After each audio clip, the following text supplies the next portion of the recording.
Good morning, students and friends. Namaskar. So, I hope all you are well and fine, and your days might have going on very well. So, today we are going to discuss unit number 2. Let me not to the marriage of true minds. So, if anyone is newly watching this video lecture, I request please subscribe it and share to your friends and also classmates. So, students, in this lecture, uh, we are going to discuss about text glossary and also summary. These three things we will today we will discuss, and later we will discuss about the age, about the author, and sonnets of Shakespeare. Already, my previous lecture, I gave you about the age, about the author, because the same writer of the poem here he is written. This is by William Shakespeare. So that little background I gave you my previous video, and age of Elizabeth, that was also given in my previous video. So you can see from that my previous video. So today we are going to discuss about text and glossary, at the same time summary. So let us begin. तो दोस्तों आइए फिर हम शुरू करते हैं आज के लेक्चर। और मैं आपको इंट्रोडक्शन और बाकी अदर जो थिंग्स है, हिस्ट्रिकल बैकग्राउंड, ये सभी बात मैं बताऊंगा। लेकिन आज मैं चाहता हूं कि मैं आपके साथ इस टेक्स्ट को पूर्ण रूप से एक बार डिस्कस करूं। ठीक है, उसके बाद आगे की चीज़ हम मतलब ऊपर ऊपर का जो चीज़ है उसको बाद में देखेंगे। सो टेक्स्ट इस प्रकार है, आप देखते हैं, reading text Shakespeare, let me not to the marriage of true minds. ये है सनेट का नेम और द पोएम का name. In this section, we will give you practice to read, understand, and analyze the sonnet of William Shakespeare.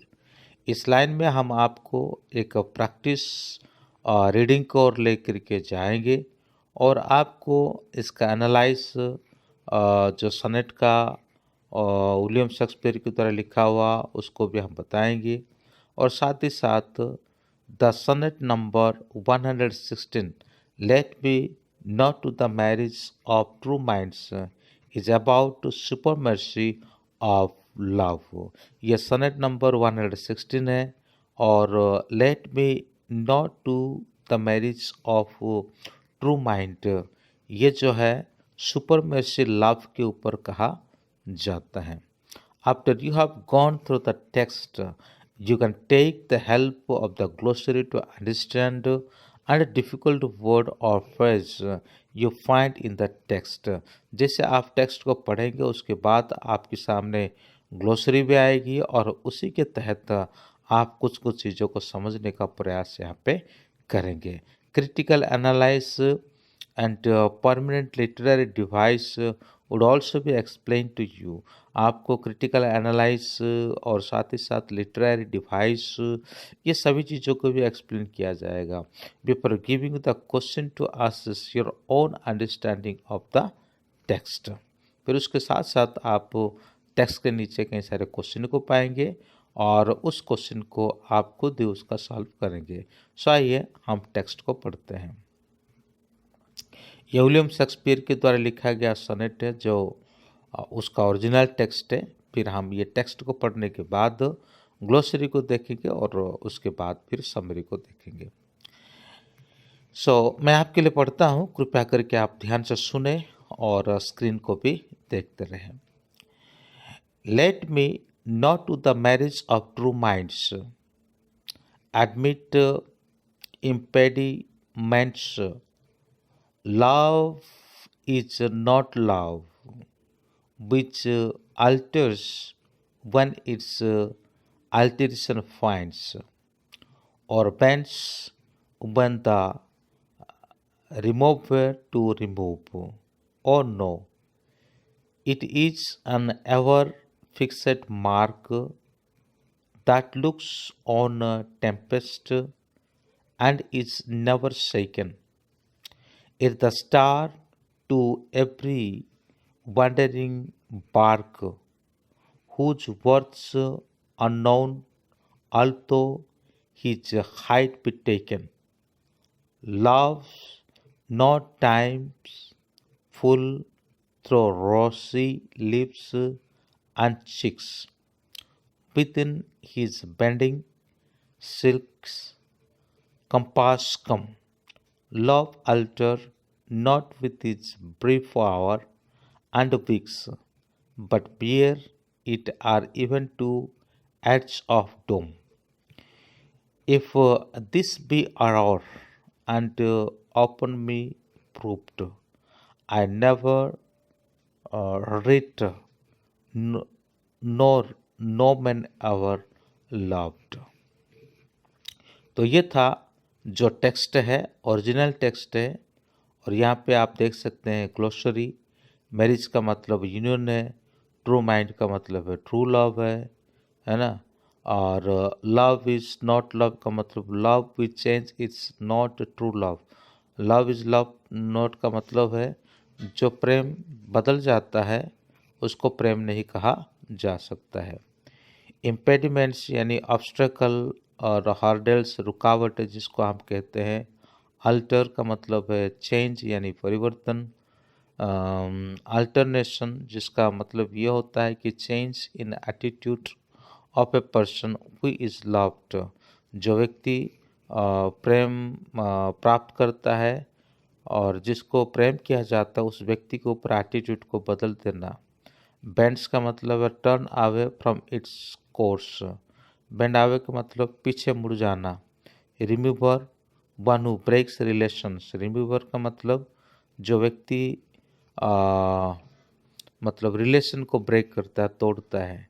Fixed mark constant यानी बिल्कुल सीधा। Looks on stands fixed with dignity. जो बिल्कुल अपने dignity को लेकर के और एक ही जगह पर खड़ा होता है उसको लुक्स ऑन कहते हैं। टेम्पेस्ट टेम्पेस्ट का मतलब यहाँ पे सी स्ट्रॉम्स होता है। सी का जो लहर है, समुद्र का जो लहर है उसको समझाया जाता है। Second to get harmed. Second का मतलब किसी को चोट पहुंचाना होता है। Star the guiding star, the pole star. ये एक प्रकार की तारा होती है जिसको गाइडिंग स्टार कहा जाता है और पोल स्टार भी कहा जाता है। बार्क बार्क का मतलब यहाँ पे शिप, जहाज या बोट होता है। टाइम्स फुल जिसका मतलब है victim of full B destroyed by time. Okay, समय के साथ साथ नष्ट हो जाना। रोसी लिप्स एंड चिक्स, ये इसका अर्थ है फिजिकल ब्यूटी ड्यूरिंग यूथ। मतलब जवान के समय पर जो शारीरिक सुंदरता है उसको बताता है। कंपास रेंज और लिमिट। कंपास का मतलब है एक लिमिट है ना, जिसको एक सीमा कह सकते हैं। Come to be destroyed by time. Come का मतलब यहाँ पे समय के अनुसार नष्ट हो जाना, इसको बताता है। Hours and week duration of time, दिन के समय। Bears it out, endure, continues and last यानी धीरज। कुल मिलाकर के एक ही शब्द है धीरज। Edge of doom, edge of doom का मतलब डेथ एंड ऑफ लाइफ, मृत्यु या तो फिर जीवन का समाप्ति। एरर ये सभी को पता है, मिस्टिक एल्यूशन जो गलती है। सो पोएम को एक्सप्लेन करने से पहले मैं पहले पोएम को थोड़ा उसका समरी आपके सामने रख दूँ, फिर आगे और हम उसका मतलब एक्सप्लेनेशन को और क्रिटिकल एनालाइज को देखेंगे। सो summary, the sonnet is supposed to be addressed to Shakespeare's friend, the Earl of Southampton। तो ये जो सनेट है ये शायद शेक्सपियर का जो फ्रेंड है जो अर्ल ऑफ साउथ हम्पटन इसको दर्शा करके लिखा गया है। He wrote this sonnet to emphasize the consistency of true love and friendship. When the Earl was presumably attracted toward his physical charm of a dark lady, तो जैसे कि ये जो सनेट को खास करके ट्रू लव एंड फ्रेंडशिप को emphasise करते हुए यानी उसको व्याख्या करते हुए लिखा गया है। जब आर्ल जो है मतलब एक डार्क लेडी जिसका फिजिकल चार्मनेस को देख करके ये मोहित हो जाता है और प्रभावित हो जाता है, तो ये शायद शेक्सपियर का दोस्त हो सकता है। He begins by saying that the true love or friendship never changes. तो यहाँ पे शुरुआत वो इस प्रकार करते हैं कि जो ट्रू लव और फ्रेंडशिप है ये सच्चा प्रेम और दोस्ती जो है ये कभी भी बदलता नहीं है। If it happens to change or alter, then it is not true love. अगर ये किसी भी तरह से बदल जाता है या मतलब पीछे हट जाता है तो ऐसी चीज़ों को ट्रू लव यानी एक सत्य प्रेम कहा नहीं जा सकता। If a lover loves his beloved when she gets cold with the coming of age, then he is not a true lover. अगर कोई भी व्यक्ति और अपने लवर को लव करता है लेकिन उसके एज यानी उसके उम्र ढलने के साथ साथ भी वो मतलब कोल्ड पड़ जाता है, ठंडा पड़ जाता है, तो इसी तरह व्यक्ति को क्या नहीं कहा जा सकता। तो इस प्रकार के प्रेम को ट्रू लव नहीं कहा जा सकता या एक ट्रू लवर ऐसा नहीं हो सकता, जो सच्चे प्रेम करने वाला ऐसा नहीं हो सकता। He compares love to the lighthouse. ये प्रेम को लाइट हाउस के साथ क्या करते हैं, तुलना करते हैं। लाइट हाउस कैसा रहता है? The wave and sea storms come and strike against the lighthouse but they fail to do any harm to it. समुद्र के किनारे जो लाइट हाउस रहता है, ये लाइट हाउस जो है क्या करता है कि कितने बार और वहाँ पे अपना जो वेव्स है, जो स्ट्रॉम है ना, कितने बार उसको हिट करता है लेकिन किसी भी तरह से उसको क्या नहीं कर पाता, हानि नहीं पहुँचा पाता। It remains firm and continue to guide the ship. और वो हमेशा अपनी एक ही जगह पे खड़ा होकर के रहता है और जो शिप होते हैं यानी जहाज होते हैं उनको दिशा निर्देश देता रहता है। In the same way true friendship cannot be broken और shaken away by difficulties of life और other charming derivation.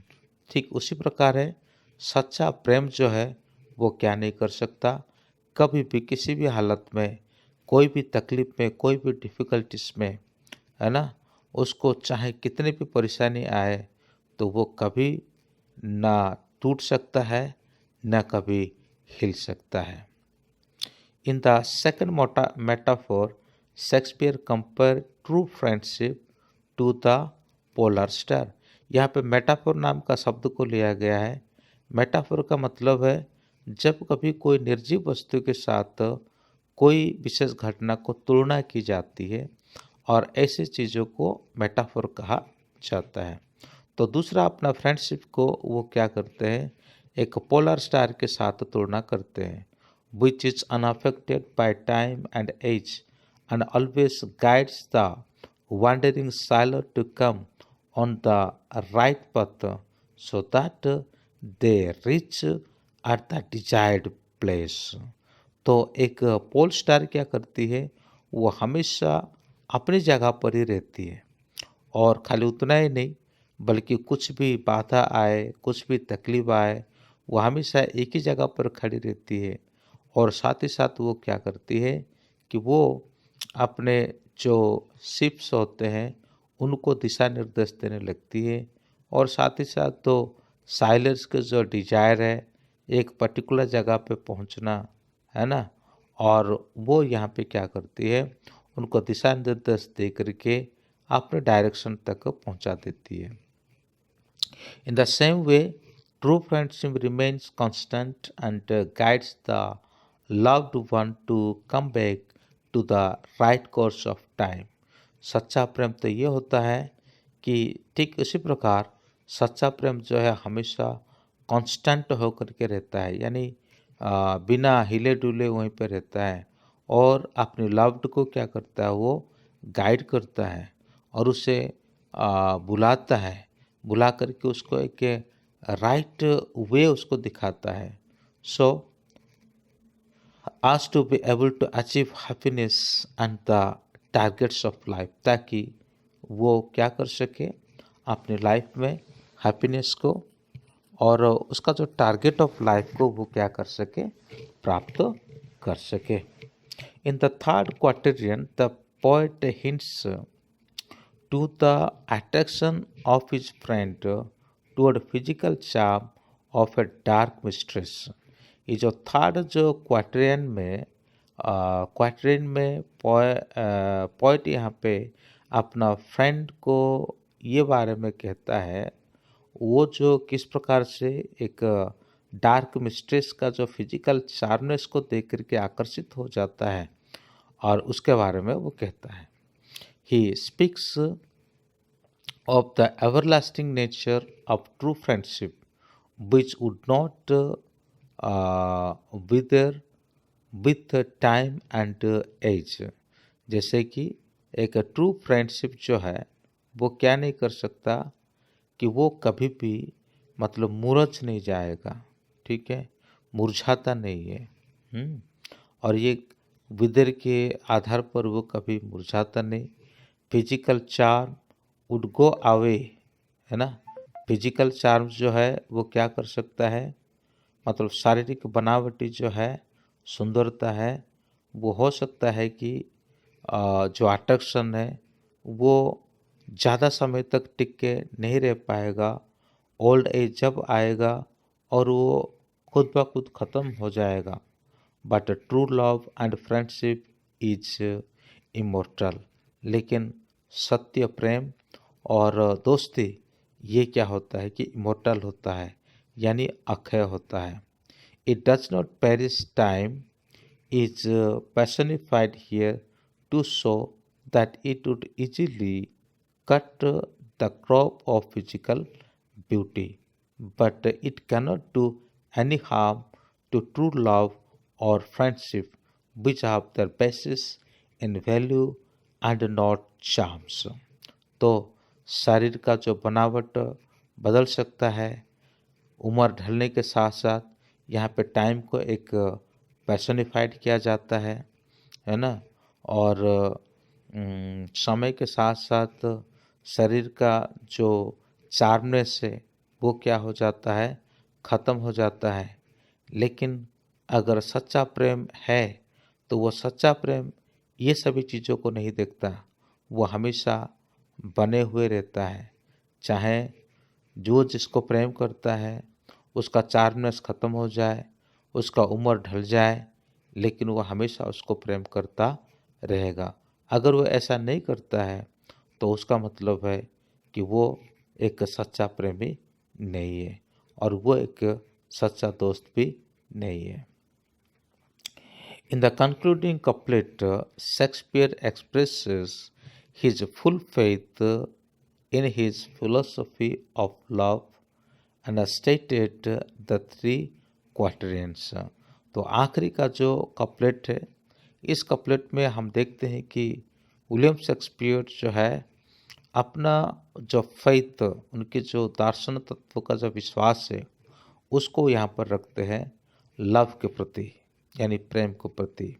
He says that if his views on true love and friendship are proved wrong then he would conclude that no man ever loved in the world, and he would give up all claims to be a poet. So he stresses that true love and friendship is forever. उसका मतलब ये है कि उन्होंने जो कहा है उसको कोई गलत साबित करके दिखाए। उनका कहने का अर्थ है कि चुनौती देते हैं और उस चुनौती के दरमियान वो कहते हैं कि उन्होंने जो कहा कि वो अगर कोई गलत साबित कर दे तो फिर वो सारा जो दोष है अपने ऊपर ले लेंगे। इस पोएम में यानी इस सनेट में उन्होंने जो लिखा है। तो फ्रेंड्स, आगे की कड़ी में हम क्रिटिकल एनालाइज को और थीम को और एक्सप्लेनेशन ये सभी को देखेंगे। आज के लिए इतना है। Thank you, may God bless you. अगर नए सिरे से कोई इस चैनल को देख रहा है, इस वीडियो को देख रहा है, तो कृपया करके आप सब्सक्राइब करना ना भूलें और घंटी का बटन दबाना भी ना भूलें। Thank you, may God bless you.